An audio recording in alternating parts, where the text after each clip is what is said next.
क्या आपने कभी सोचा है ऑक्टोपस की ऐसी भी क्या मजबूरी होती है कि उसे अपना डिंग डोंग काटना पड़ता है?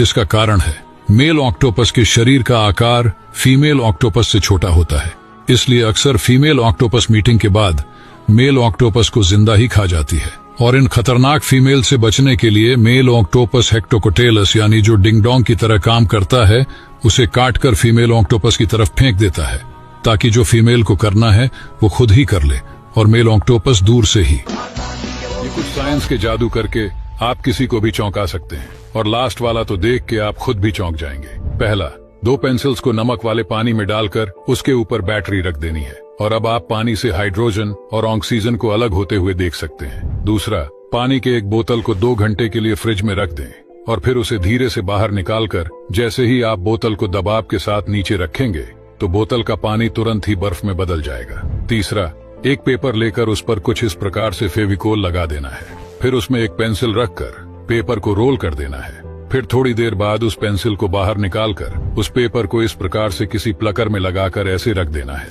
और फिर जैसे ही आप उस पेपर में आग लगाएंगे तो उसका धुआं नीचे की ओर बहने लगेगा। साइंस के कुछ ऐसे एक्सपेरिमेंट जिन्हें देखने के लिए आपको कहीं जाने की जरूरत नहीं है। सबसे पहले बोतल को फ्रीज में रखना है, 2 घंटे बाद इसे आराम से बाहर निकालना है। अब इसको जोर से जमीन पर मारेंगे तो बोतल का पानी अपने आप बर्फ में बदल जाएगा। कॉटन पर थोड़ा सा परफ्यूम छिड़कना है और इसको मच्छर मारने वाले बैट पर रख देना है। उसके बाद इसको पेन से टच करेंगे तो उसमें आग लग जाएगी। ढक्कन को मोड़कर इसे बोतल के अंदर रख देना है। अब आप ढक्कन को बिना छुए वापस निकाल सकते हैं। बस आपको बोतल के अंदर फूंक मारना है, लाइटर के इस पार्ट को निकालना है और फिर इसके अंदर रिफिल में से थोड़ी सी इंक डालनी है। इसके बाद इसे वापस लगा देना है। अब लाइटर को जलाएंगे तो ये कुछ इस तरीके से जलेगा। बोतल के अंदर परफ्यूम छिड़कना है और इसमें लाइटर से आग लगा देनी है, जिससे ग्लास के अंदर इनविजिबल आग लग जाएगी। अब ग्लास में दूसरा परफ्यूम छिड़केंगे तो आग और तेज हो जाएगी। एक कटोरी में पानी लेना है और इसके अंदर नेल पॉलिश डाल देनी है। अब इसे जला देना है, जिससे पानी के ऊपर भी आग लग जाएगी। साइंस है। 3 मैग्नेट और 3 सेल को कुछ इस तरह से रखकर उस पर नट बोल्ट रखोगे तो नट अपने आप ही खुल जाएगा। एक कॉनिकल फ्लास्क लेकर उसमें 30% हाइड्रोजन पेरोक्साइड लेना, फिर लिक्विड सोप के साथ इसमें 5 बूंद फूड कलर भी ऐड कर लेना। देन इसे अच्छे से मिक्स कर दूसरे गिलास में पानी भर लेना। फिर इस गिलास में पोटेशियम आयोडाइड गिराकर अच्छे से मिक्स करना। इसके बाद पानी को इस जार में जैसे ही गिराओगे तो कुछ इस तरह का बेहतरीन नजारा देखने को मिलेगा। एक कटोरे में थोड़ा सा पोटेशियम लेना, फिर उसमें थोड़ा सा सल्फ्यूरिक एसिड अच्छे से मिक्स कर लेना। फिर तो इस लिक्विड में जैसे ही कुरकुरे गिराओगे तो आग लग जाएगा।